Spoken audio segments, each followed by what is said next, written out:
Okay, we got a couple of slides left to finish up with. Again, we are just discussing, I should put this back a bit. We are just discussing the Charter of Rights and Freedoms, how it came to be, what it does, the impact it has on people, and how those rights and laws that are added, removed, or changed.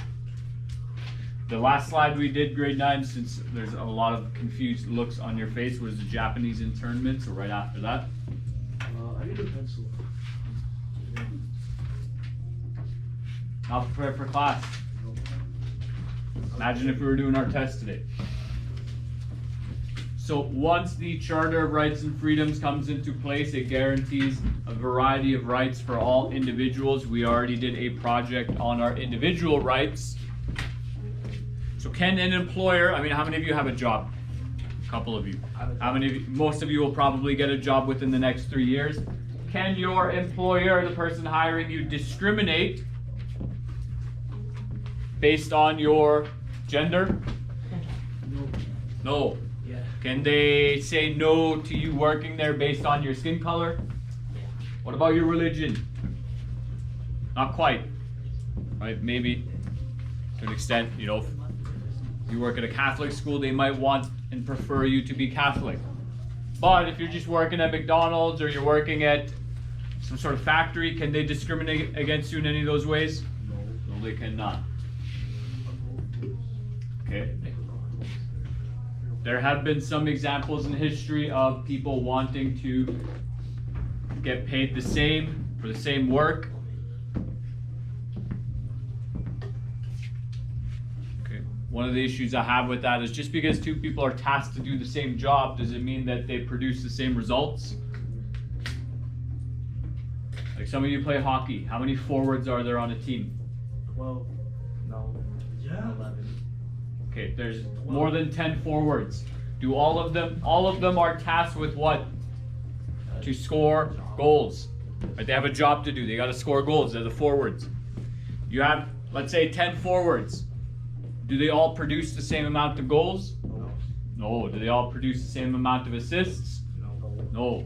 So even though they have the same job, do they produce the same results? No. Now, I didn't ask you kids to present your Charter of Rights project, but usually, and one thing I like about the Current Events project and various other projects I do in my high school is that you get to see the people who produce good results. They have very well-organized, well-presented presentations, and so it's challenging. Just because two people are asked to do the same job doesn't mean they produce the same results. Should we pay them the same? No. No, why not? Because they'll produce the same. Because it works. So, but they're still, you know, they still work. But they suck. They suck. Yeah, in some environments, your pay is determined based on your result. So if you, let's say you're a car salesperson, right? You sell a car. Let's say, you know, you sell cars, you sell 20 cars in 1 month, and you sell 15, and you know, you sell 10, and you sell 30, right? Well, you're all producing, but if the amount of money you make is based on how much you produce, well, the person who sells the most amount of cars will likely make the most money. Unless, obviously, one person sells 20 cars for under $5,000 and one person sells 5 very luxury vehicles. Right? If you sell 5 Lamborghinis, how much do you think that costs? $1 million. Somewhere around 5 mil, probably. Right? If you sell 30 cars that are all $5,000 each, what's 30 times 5,000? 150 grand, right? So a huge discrepancy in product, right?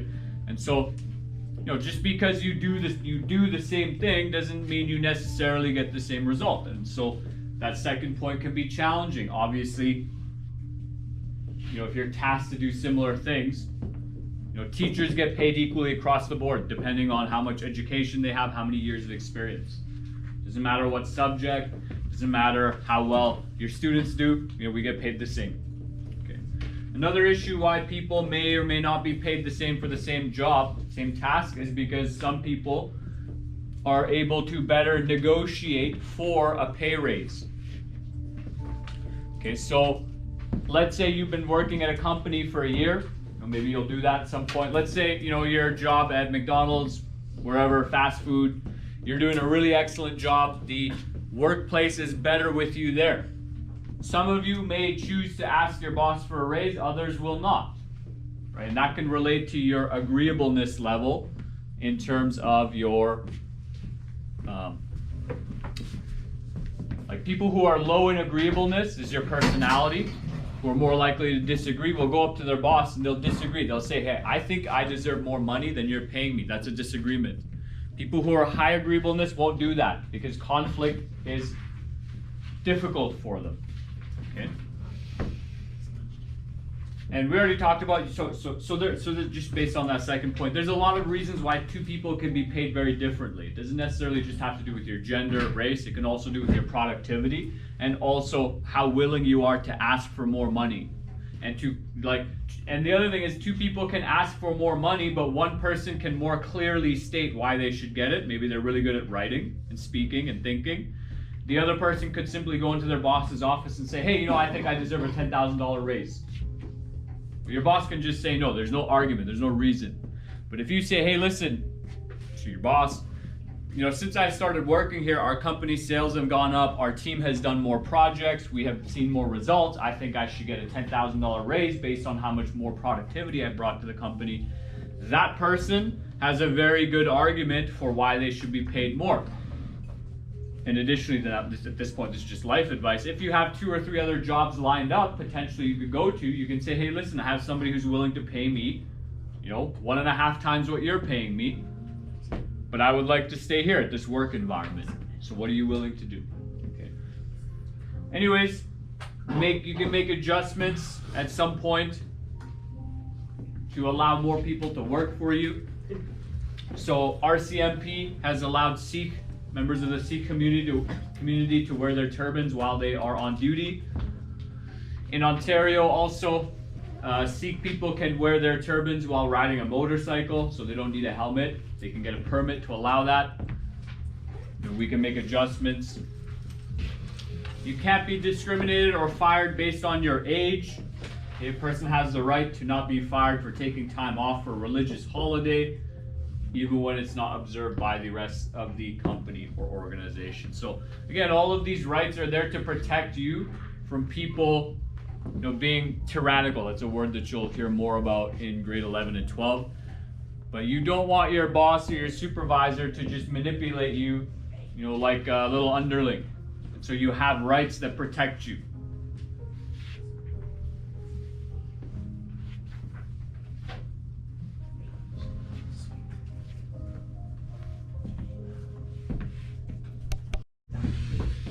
So additionally, and actually that was in the Block C class that they were asking questions. So let's say you speak a different language or you have some sort of impairment, you can't hear, if you're deaf, you can't speak, you're mute. Should the government be able to provide you services? Yeah. Yes. Why is that? Equality rights? Equality rights? Exactly. Right. Now, does that mean that you'll always be provided those services? Not necessarily. Why not? Circumstance, like if it's like super quick, you can't really get one right away. Yeah, just circumstances, right? If you're someone who's deaf and you have an emergency, it might be hard to find a sign language interpreter, right? Does anyone here know sign language or know someone who knows it? Kind of. I took a sign language class in university. I'm curious, how do you know? My sister taught me. Your sister taught you. The one in school or older? Okay. What about you? Cousin. And out of curiosity, how do they know sign language? She picked it up over COVID. Very interesting. We learned during COVID. You learned during COVID as well? Yeah. There's a disability. So your cousin is deaf? No. He has trouble with talking. So Okay. there's sign language. That's more nuanced, right? Like maybe you can speak, but you have trouble. Maybe, let's say for whatever reason, you have a very bad stutter and nothing's really working. And so you just use sign language as a backup, right? And so again, just because, we should obviously have these this ability to serve people in different languages, in different needs as well. Now, most of you haven't traveled, most of you haven't needed that, right? We all speak English, so you've always been able to find someone to speak English too. But let's say you went to Japan, and in Japan, I was told the further you leave the airport, and this is true in my own experience, the further you go from the international airport, the less the people speak English. And so let's say you run into some trouble with the law in Japan, and from what I was told by people who visit there often, don't do that. It's not good for you. Let's say they are interrogating you, and they're interrogating you in Japanese, and they don't have someone who speaks English. You're gonna have a hard time, right? It's gonna be challenging. So in Canada, if you're an English speaker, you don't have as much of a need,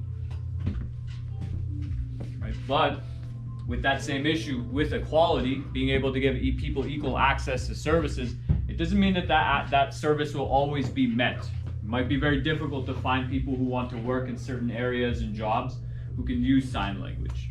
Okay.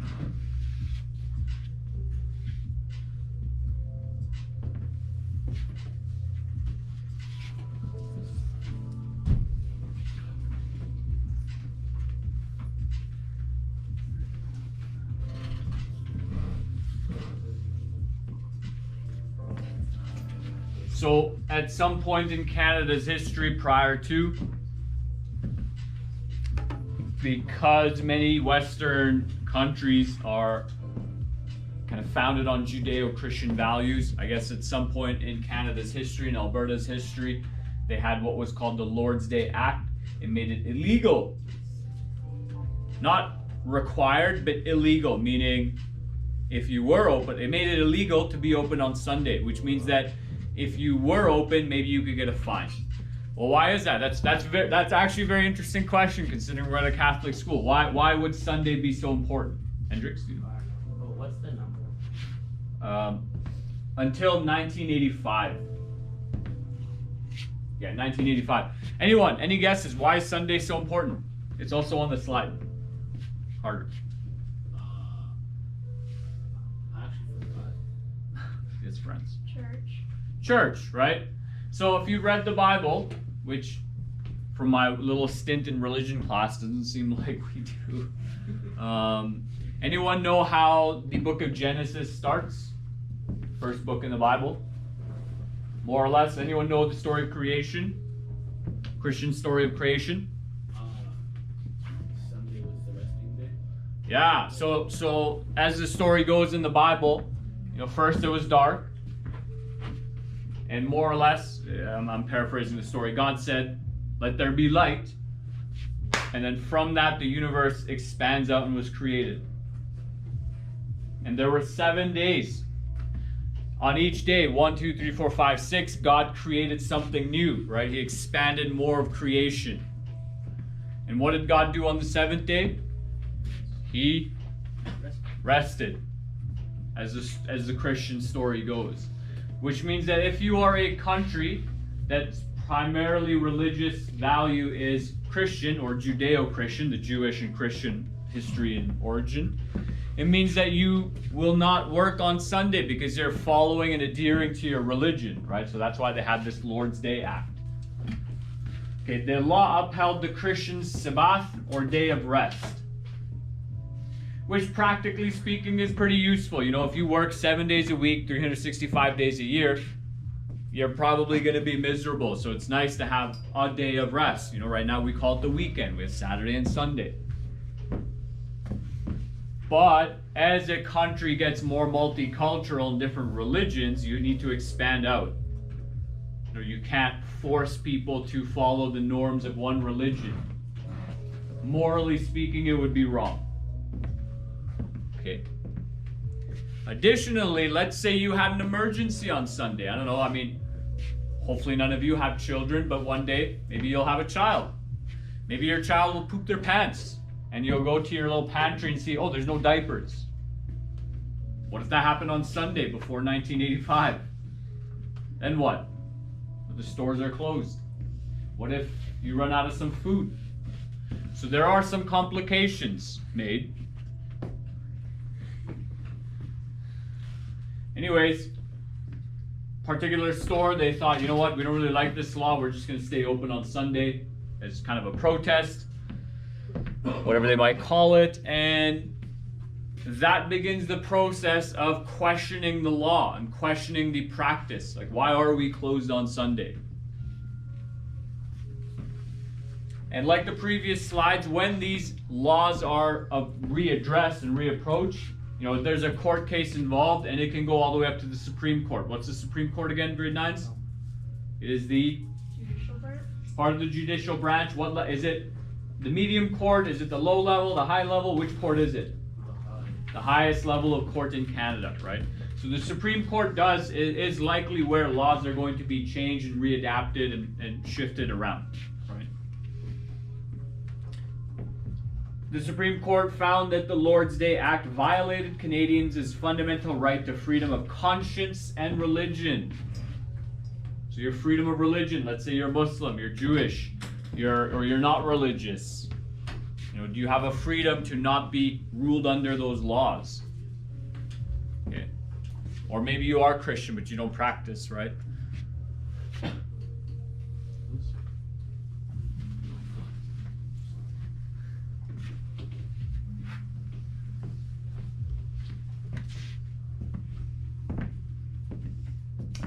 Additionally, for a variety of reasons, a country may establish what is called a no-fly list.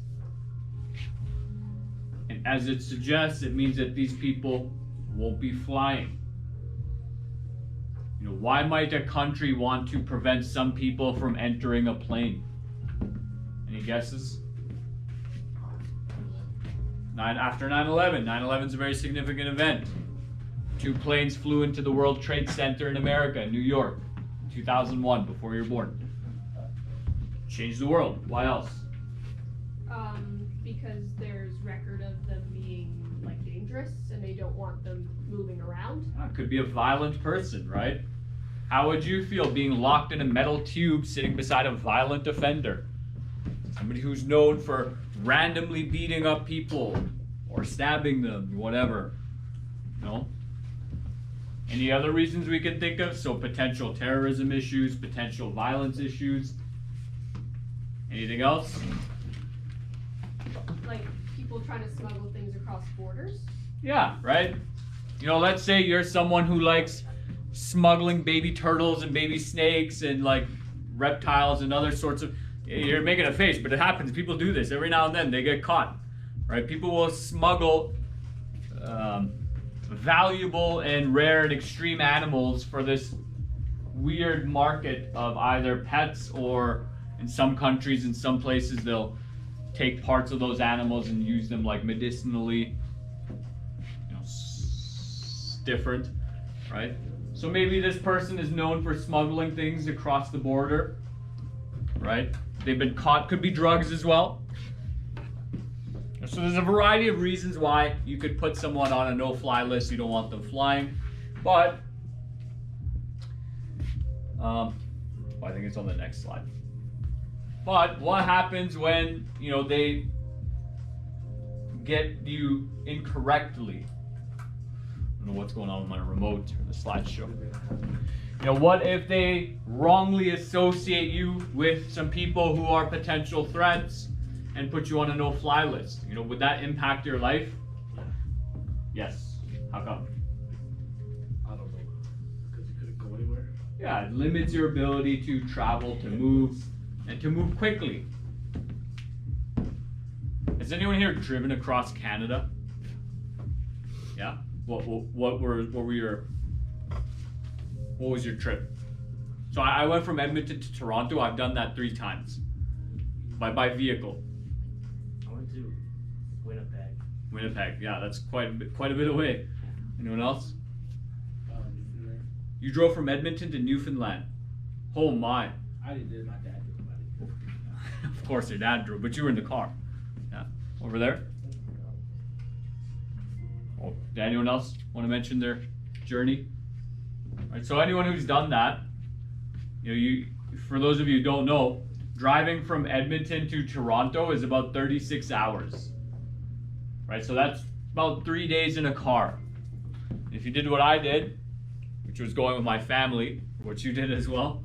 You know, you're stuck with your siblings and your mom and dad for 3 days in a vehicle. It's not fun. I couldn't imagine from here to Newfoundland. That's like what, another 12 hours?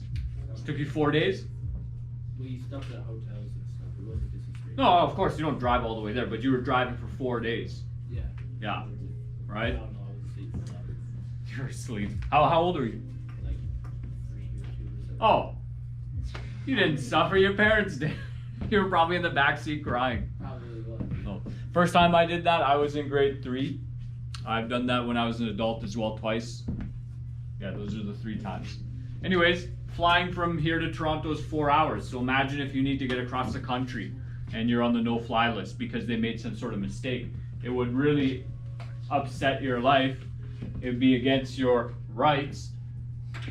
Okay, anyways, people who got put on the list were people who are deemed threats to airline safety. And this makes sense, like a member of a terrorist group. If you have active registration into a terrorist group, it's probably better you don't fly. I think that's fair. You know, sure. Right? So if you're convicted of 1 or more serious and life-threatening crimes against aviation security as well, if you tried to attack a security officer or like a airplane hostess, host, whatever, a pilot. Right, so it seems like to some extent they will let violent criminals onto the airplane, but not if you've been violent against someone related to the airplane industry. Yes? Is this running on in the subject there? Yeah. Oh, there's a little case study. I think it's on the next slide. So the no-fly list suspends people's rights based on suspicion, which removes your fundamental right of being innocent until proven guilty. So that's part of the issue, right? Maybe you just look at them weird and they decide, you know what, we don't like you. We don't like you. You keep giving side eye, and so you can't get on the plane, right? You can't have side eye on the plane.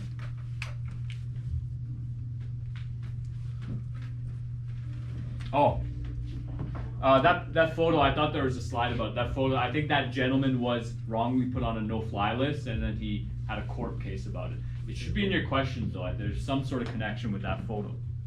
Okay.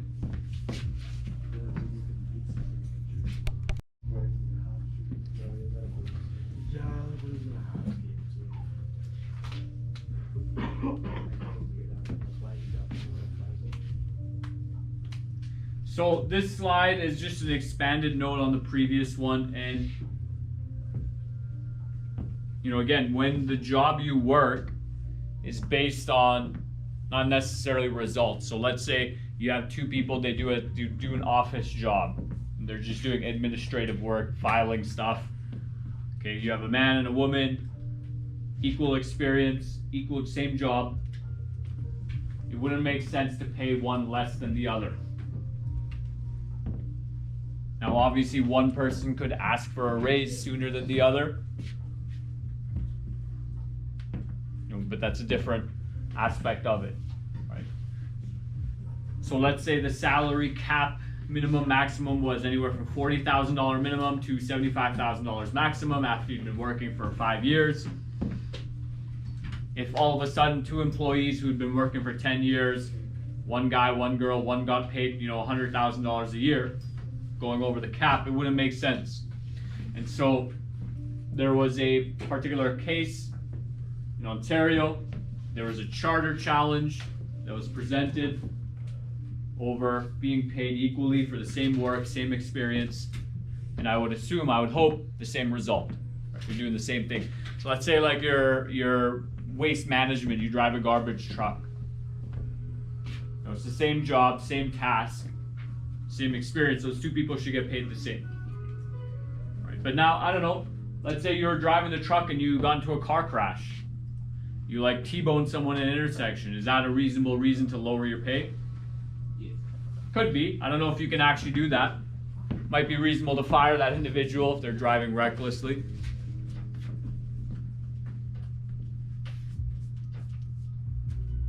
Okay, and I think there are questions in your notes about that as well.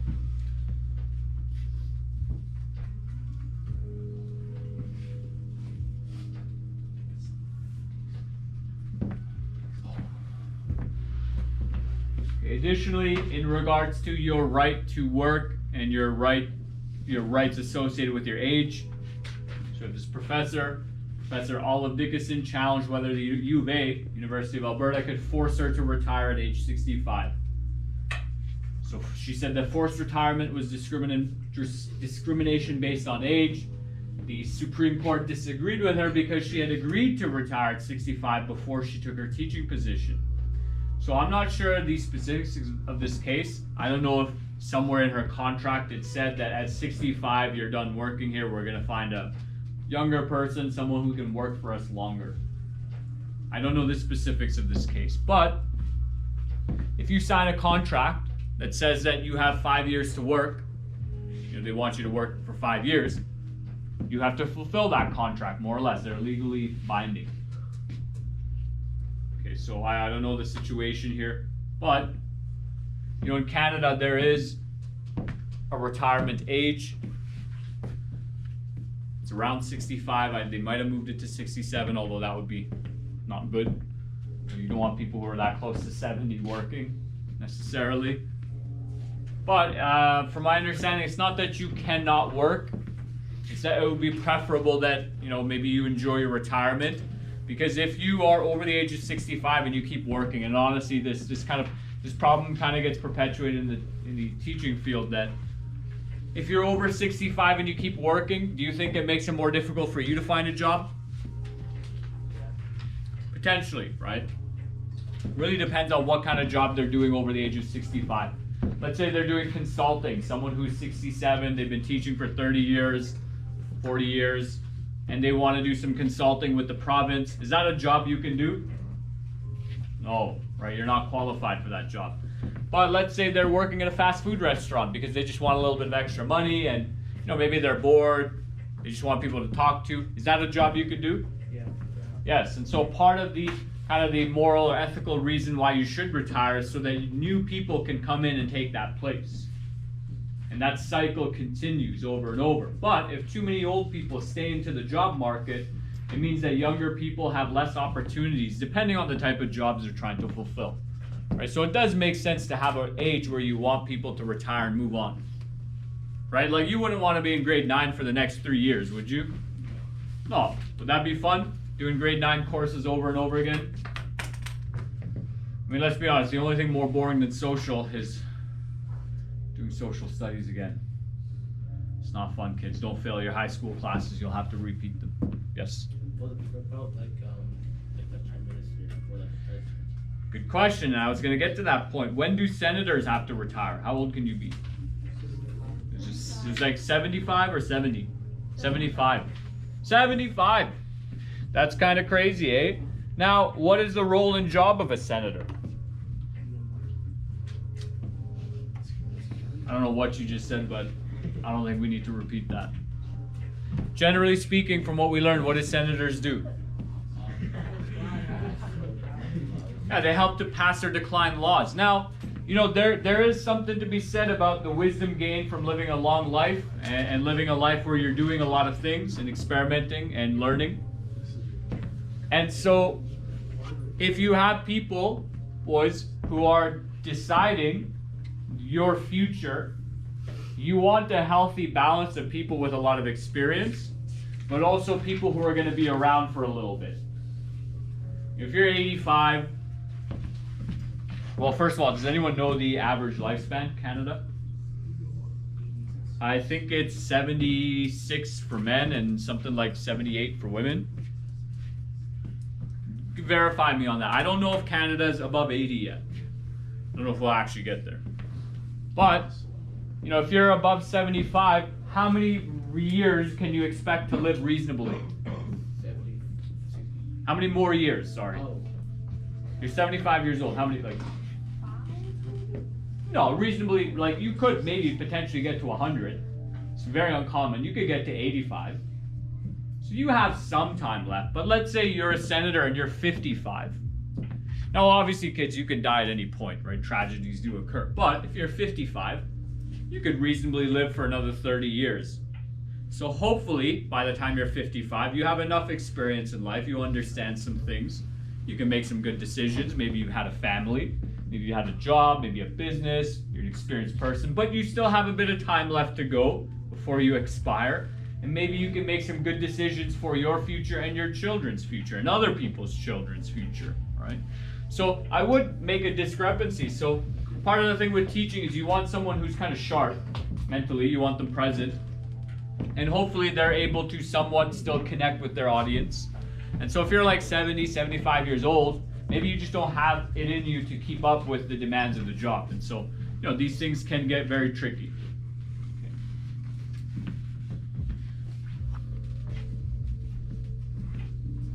And that ends that, kids. Thank you.